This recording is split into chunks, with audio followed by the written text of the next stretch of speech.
নবী বলছেন, আল্লাহ আমার উম্মত যদি জাহান্নামে থাকে আমি কিন্তু জান্নাতে যাব না। আল্লাহ বলছেন আপনি না গেলে তো জান্নাত উদ্বোধনই হবে না। এবারে মামলা কি দাঁড়ালো?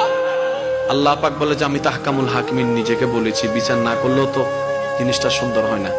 অনবী একটা কাজ করেন, ওয়ালা সাউফা ইউতিকা রাব্বুকা ফাতারদাত, আমি কাউকে বলি নাই, আপনাকে না বলেছি।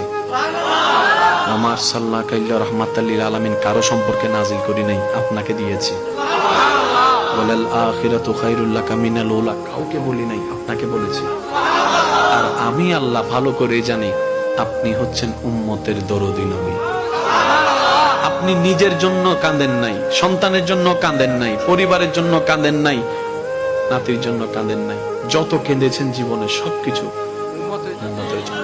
এমনকি হাসরের ময়দানে যখন সর্বপ্রথম আমাদের নবীকে আল্লাহর হুকুমে তোলা হবে, আমাদের নবী